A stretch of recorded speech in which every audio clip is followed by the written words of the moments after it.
why expensive wood still fails. If you've ever bought expensive wood, I mean really expensive wood, and is still cracked, warped, or split later, this video is going to save you money, time, and stress. Because here's the uncomfortable truth. Price does not control wood.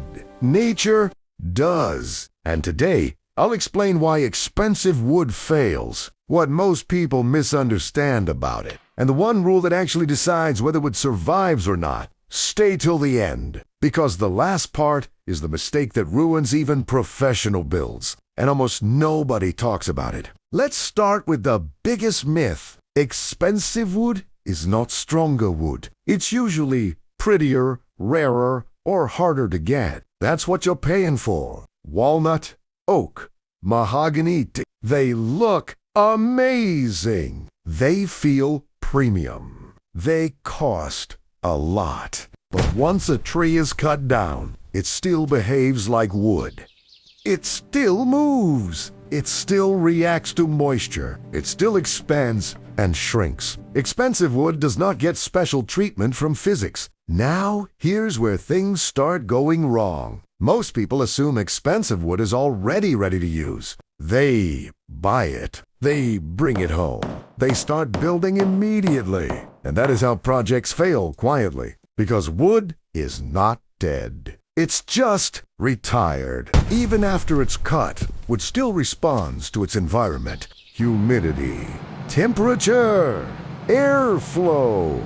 If those change, the wood changes. And expensive wood reacts just as aggressively as cheap wood, sometimes worse. Why? Because many expensive woods are denser and harder. That means when they move with more force. A tiny moisture change that cheap pine might survive. Can crack expensive hardwood clean through? Now, let's talk about drying. This is where most failures are born. Wood can be kiln-dried or air-dried. Kiln-dried wood is dried fast. Air-dried wood is dried slowly. Neither one is magical. If wood is dried too fast, the outside dries before the inside. That creates tension, and tension waits. You might build a table today, and it looks perfect. 3 weeks later, cracky. That crack didn't appear. It was already planned. Expensive wood is often kiln-dried aggressively to meet demand. That makes it look ready. But internally, it may still be stressed. Now, let's talk about the mistake that hurts the most. No acclimation. This one destroys expensive projects every single day. Wood must adjust to the environment where it will live, not where it was bought, not where it was stored, where it will stay. If your room is humid and the wood came from a dry warehouse, it will expand. If your room is dry and the wood came from a humid area, it will shrink. Either way, movement is guaranteed. Expensive wood that is not acclimated is basically a delayed failure. The correct move is boring. You let the wood sit flat, supported with air around it, sometimes for days, sometimes for weeks. Yes, it's annoying.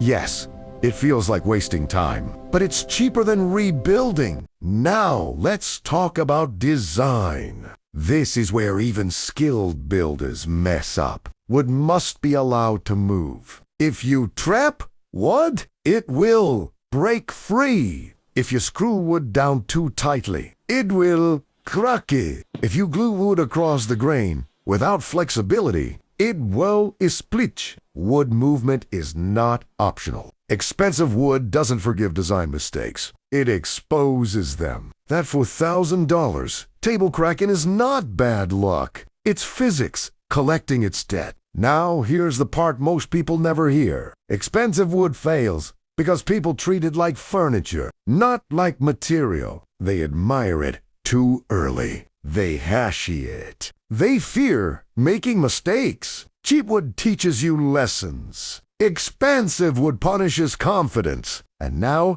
the most important rule in woodworking. This is the promise I made you at the beginning. Wood doesn't crack because it's bad. It cracks because it wasn't respected. Every failure comes down to one thing: moisture control over time. If you control moisture, wood behaves. If you ignore moisture, wood rebels. Price does not change this rule. Species does not change this rule. Experience does not change this rule. Only patience does. So if your expensive wood failed, you didn't waste money. You paid for a lesson most people never learn. And if you remember just one thing from this video, remember this: wood is not fragile. It's honest.